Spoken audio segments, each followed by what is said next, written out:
There are tons of articles out there telling parents what to look for in a daycare, what red flags are, how to find the right daycare, but there aren't many resources out there for parents to understand from a provider's perspective what to do and what not to do when it comes to a daycare. I have seen so many parents on Facebook groups and through text messaging and in interviews myself, as well as have heard from other providers about parents who throw up red flags left and right, and the parents probably don't even realize it. So if you are a parent enrolling your child in a daycare, or you're already enrolled, or you're a provider who wants to share this information, I encourage you to keep watching so you can know what providers really want from parents and what the best way is to have the best relationship overall for the parent, for the child, and for the daycare provider. Because when everybody's happy, that means it's the best for the child. The number one thing to keep in mind throughout the whole process, whether you're looking for daycare or you're already enrolled, is that you are not the only one in this exchange. The provider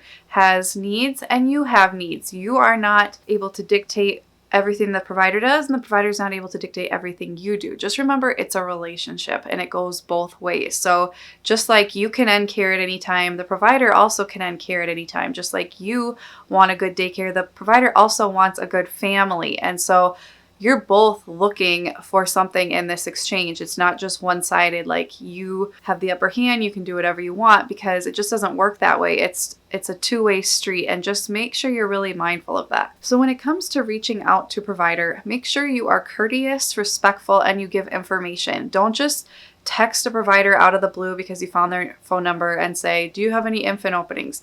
Make sure you introduce yourself, state what hours you're looking for, state the times, when you're looking to start care, and maybe mention something that you like about their program. Maybe you saw their website, maybe you heard good things about them from a friend. All of those things really set the ball rolling from a high place instead of just like cold calling or cold texting and not giving any information. Most providers don't even want to give you the time of day because it looks like you don't really care about their program and aren't really interested in what they have to offer. Another thing to keep in mind when you're interviewing is that you are not the only one interviewing. They are also interviewing you.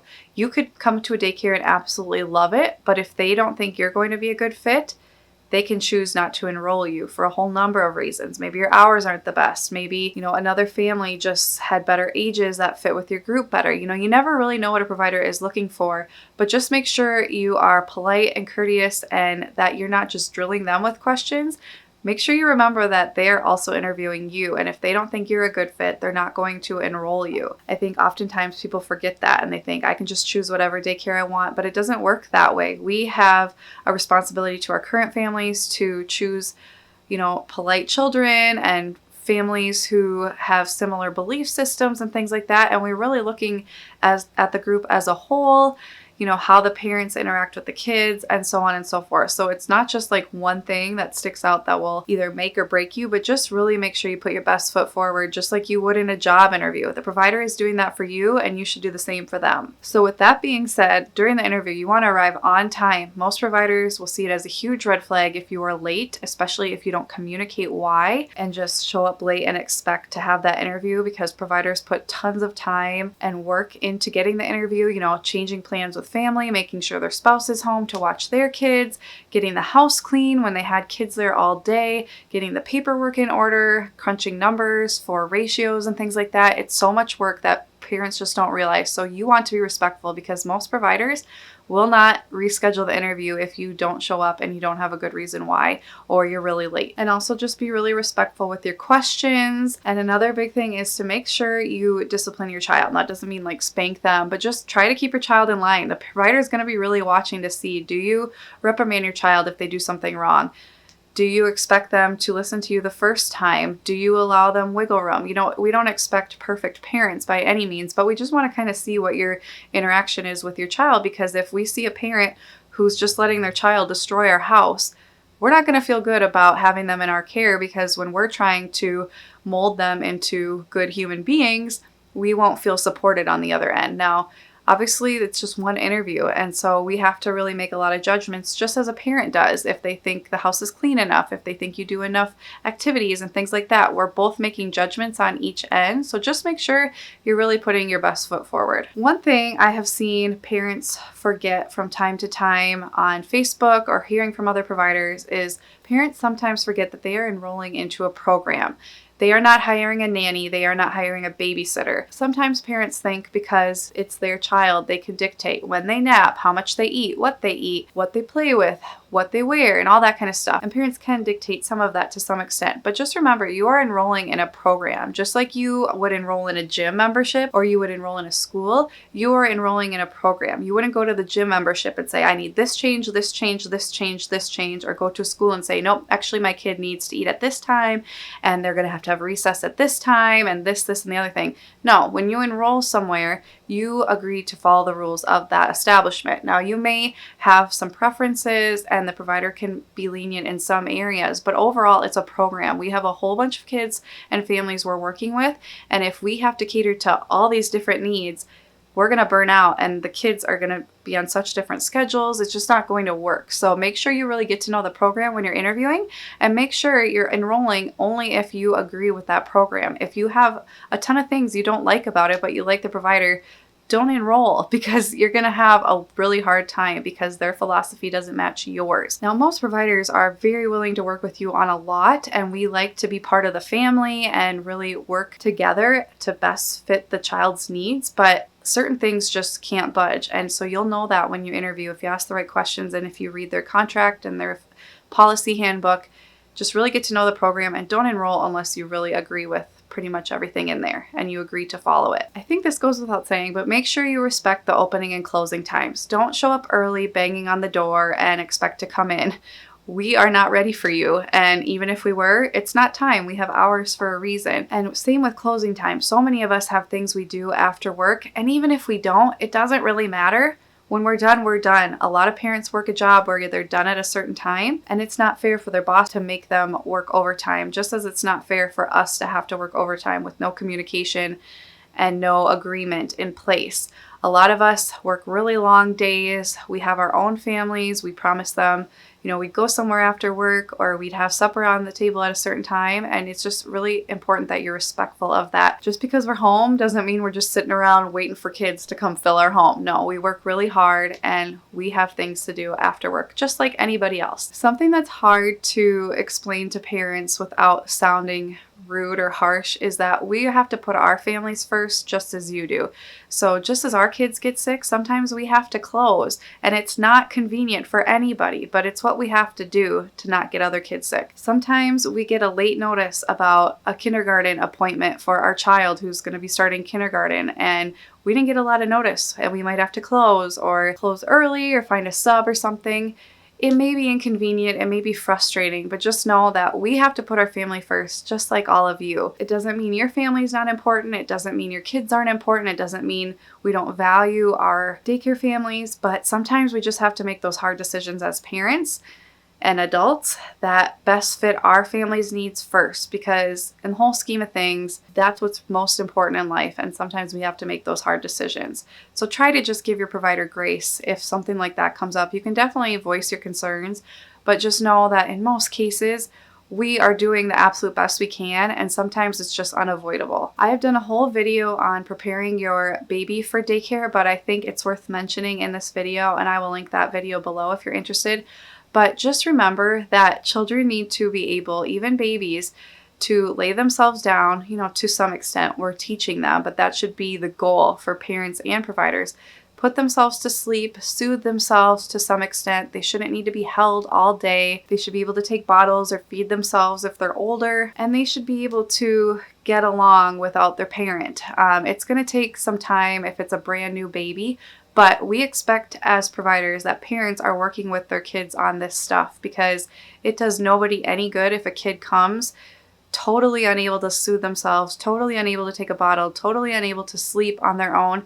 We have other kids we're looking out for too. It's just not fair to anybody, including that baby, if we're being expected to do everything for them when we just can't. It's just not possible. And it's not good for the baby because they're not getting their needs met that they think they need, being held all the time, they can't eat, if they can't take a bottle, not being able to sleep.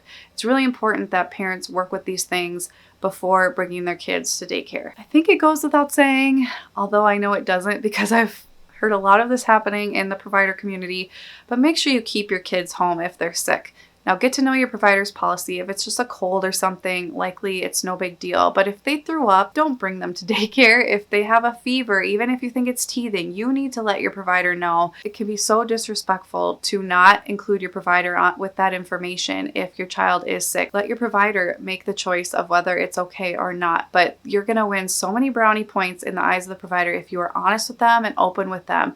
I know some providers who, if they come to daycare and you find out they're sick, they have to stay home an extra day because it's just showing that if you just kept them home that day, you would be able to bring them back the next day. But because you tried to hide it and not tell me, now you're going to have to take an extra day off of work or what have you. So just make sure you keep your kids home if they're sick. We don't want to get sick because then we're going to have to close to everybody. We don't want our kids getting sick and we don't want the other kids getting sick. We're trying to keep everybody as healthy as possible. So 1 or 2 days at home really is best for everyone. Something I think newer parents forget when they enroll is that you need to have some kind of backup care in place or at least on the line if your provider has to close or if your child gets sick. So make sure you save some sick days. Make sure you save some PTO because there are days your daycare is going to be closed. There are days that your provider might have to close abruptly. I've had an instance where we had 45 bees come into our house through the siding, which we weren't expecting, and I obviously could not stay open during the process of getting them out, so I had to close. I really had no other option. Sometimes we get sick, sometimes our kids get sick. Hopefully it's not very often wherever you go, but life happens. If you choose to go to a center, you're paying more money to have that option for them to always be open. If you're coming to an in-home daycare, you're going to have to expect that they're going to have to close sometimes. It's not going to be convenient, or you're going to have to take days off for your child being sick or, what have you. So just make sure you really save those days and just expect that they're going to happen. Don't get frustrated when they do. Prepare ahead of time. Save some money if you have to take unpaid days. We have to take unpaid days too, and it's not fun. So just make sure you go into it with the expectation that you are going to have to use some of those days for closures or your kids being sick. Or possibly you could have a friend or family who will step in those cases if they're available. I know a lot of parents who do that and it's really helpful. And lastly, I think the most important thing is just to be kind in everything you do and remember that your provider is a human being and get to know them. I mean, we spend so much of our day with little people. It's so nice to build those relationships with the families, to work together, to have that tight-knit relationship. I have so many families who after they leave me, I'm still going to birthday parties, we have play dates, we see each other, and it's just so incredibly special to maintain those relationships long term. So if you really look at your provider like an extension of your family, it's going to take you so much further. You're going to have so much more success in the relationship, and chances are your child will still see them years and years later, and that could be a really influential person in their life and somebody they can turn to, which we all could use more adults in our kids' lives that are good people, helping raise them into good people as well. So be on time, pay on time, bring up your concerns if you have any. If you're having a struggling situation, let them know. We can't always bend for people, but the more honest and kind you are, the more likely we are to help you out. And just remember that we have to make decisions that are best for our whole group. They may not be the best for you, but it may be best for a few other families. So just keep that in mind. Know that very rarely is a provider out to get you or targeting you or anything like that.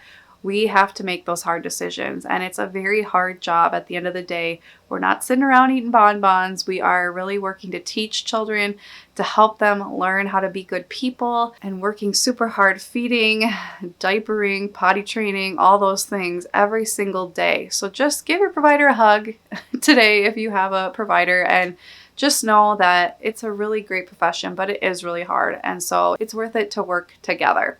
I hope you guys enjoyed this video. If you have more advice you would like to give, please look to our community tab. I will have the thumbnail for this video posted so you can leave your comments there since YouTube has disabled our comments for the time being. Thank you guys so much for watching. I'll see you next time. Bye guys.